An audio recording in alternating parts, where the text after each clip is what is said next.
Welcome back to everyone who's watching Mamarwa Gasabo TV. Are going to be with me, Princess Mugisha.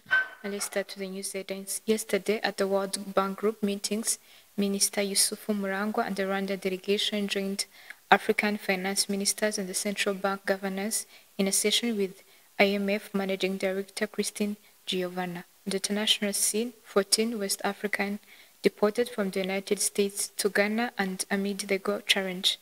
NATO defense ministers seek more arms for Ukraine as Western military support fades. Let's take a short break to be back into the news details.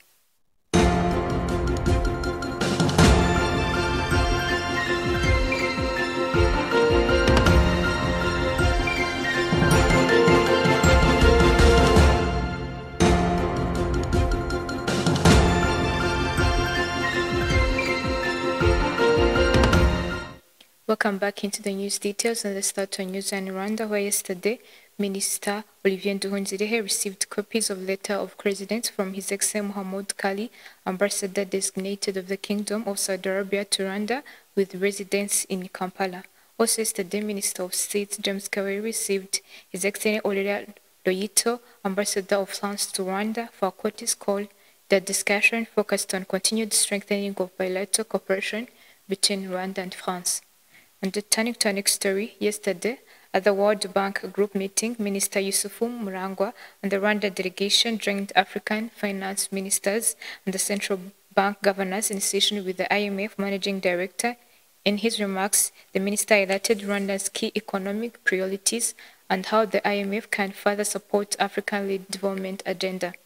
Central Bank of Rwanda Governor Soraya Hakuziyaremye delivered opening remarks at the 17th Annual GB24 Alliance for Financial Inclusion Policymakers Roundtable during the World Bank Group meetings, highlighting the importance of the financial inclusion for inclusive growth and its complementarity with the traditional financial stability and the monetary policy mandates of the central bank. Now let's turn our focus to this story, where the Extraordinary General Assembly for the National Forum for Political Parties elected Dr. Franka Habineza and Alphonse Ngubana as senators on October 14, 2024.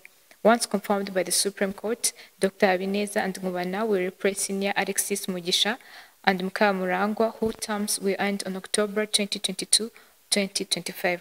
Dr. Habineza is a politician and an environmental advocate in Rwanda. In August 2009, he officially entered politics by founding Democratic Green Party of Rwanda, a party focused on democracy and environmental protection. Meanwhile, Ngubana is president of the Social Democrat Party, PSF, and has also served as a spokesperson for the forum during a 6-month mandate from September 2024 to March 2025. PSAP is a party focused on solidarity and development, promoting policies based on social unity, justice, and sustainable development for building an inclusive country.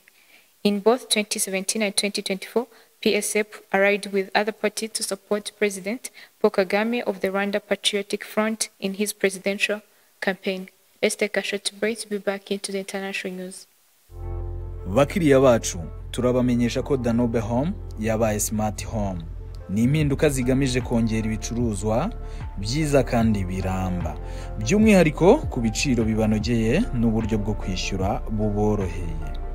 Wadusanga aho dukorera KBC Kimihurura cyangwa ugasura urubuga rwacu wa/smarthome.rawa.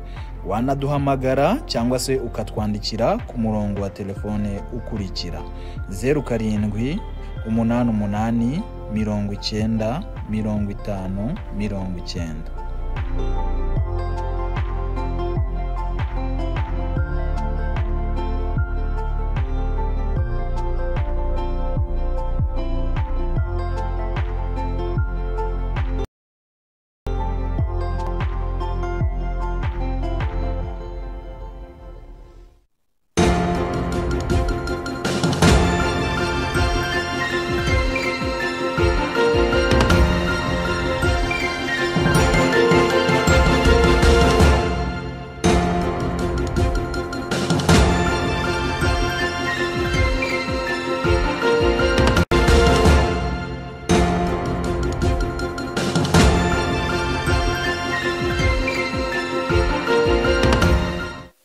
Welcome back onto the international news, where the NATO defense ministers will meet later on Wednesday to try to drum up more military support for Ukraine amid sharp drop in deliveries of weapons and ammunition in recent months. War-torn country still fighting off the Russians' full-scale invasion.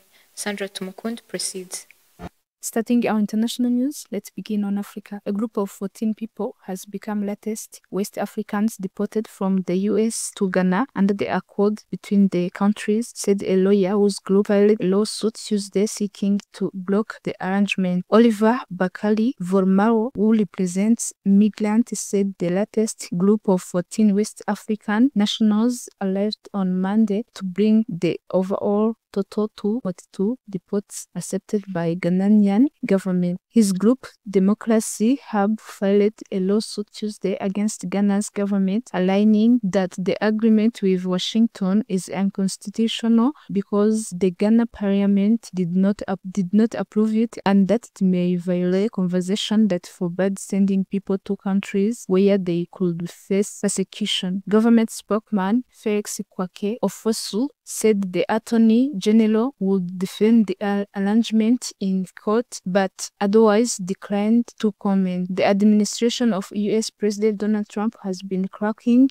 down on migrants who have entered the country illegally, saying that it is especially targeting those who have criminal records, including those who cannot easily be deported to their home countries. Dozens of deports have been sent to Africa since July after the Trump administration struck largely secretive agreement with at least 5 African nationals to take migrants under a new third country deportation program. Led groups have protested the program, saying it is opaque and sends deports to countries where they have no ties and where they are likely to be denied due process. In some cases, migrants have been deported to third countries even when their home countries would have accepted them. Critics last month, the US deported an initial group of 14 Western African immigrants to Ghana, where authorities later said all of the deports had been sent to their home countries elsewhere in West Africa, including Togo, Nigeria, and Mali. However, lawyers told the Associated Press in September that 11 of them still were being held at military camp on the outskirts of the capital, Accra, in what they described as terrible conditions. Since then, 10 of those migrants have been deported to Togo, even though only 2 are Togolese. Bakar Vormao, the US sent first group of 5 deports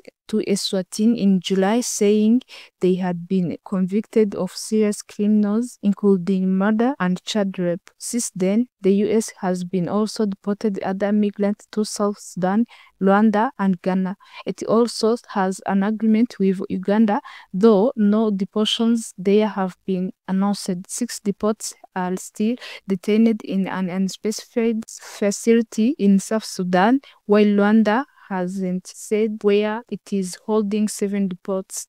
Turning to our next story, an army commander who led a mutiny in Madagascar said on Tuesday the military has taken power after President Andry Rajoelina was impeached by lawmakers and forced to flee the country following weeks of youth-led protests. Rajoelina had refused to step down despite escalating Gen Z demonstrations demanding his resignation and widespread defection in the army. Landrianirina later told reporters a committee led by the military would rule the country for a period of up to 2 years alongside a transition government before organization new election. In a day of turmoil for the nation of Southern Africa's coast, the 51-year-old leader, whose whereabouts are unknown, early sought to dissolve the lower house of decree, but lawmakers went ahead with a vote to impeach him, leaving the country in a constitution deadlock, which the military seized upon the declare they were taking charge. Rajoelina, who himself came to power in coup in 2009, condemned the power grab by the military in a statement. Concluding our international news, a recent series of mysterious drone incursions and airspace violations by Russia warplanes has fueled concern that President Vladimir Putin might be testing NATO's defensive reflexes. NATO defense ministers will meet later on Wednesday to try to drum up more military support for Ukraine aimed a short drop in deliveries of weapons and ammunition in recent months to the war-torn country still fighting off Russia's full-scale invasion. The ministry will also debate a call from NATO's chief to lift restriction on the use of the aircraft and other equipment so they can be used to defend the alliance's eastern border with Russia, Belarus, and Ukraine more effectively. A recent series of mysterious drone inclusion and airspace violations by Russia warplanes has fueled concern that President Vladimir Putin might be testing NATO's defensive reflexes. Some leaders have also accused him of waging a hybrid war in Europe, but Moscow denies this. At the same time, new data on Western military aid to Ukraine is showing that it lagged by 43% in July and August compared to the first half of the year, according to Germany's Kiel Institute, which tracks defense and financial support to Kyiv. The fall occurred even after European allies began buying American weapons for Ukraine under a new financial arrangement known as the Prioritized Ukraine Requirements. Saula Sandra Tumukundi, Mama Rwagasabo TV. As we come to the news edition today, let's go back with the news headlines. Yesterday at the World Bank Group meetings, Minister Yusufu Murangwa, the Rwandan delegation, joined African finance ministers and the central bank governors in a session with the IMF managing director. On the international scene, 14 West Africans deported from the United States to Ghana amid legal challenge. NATO defense ministers seek more arms for Ukraine as Western military support fades. Thanks for having me. Stay tuned.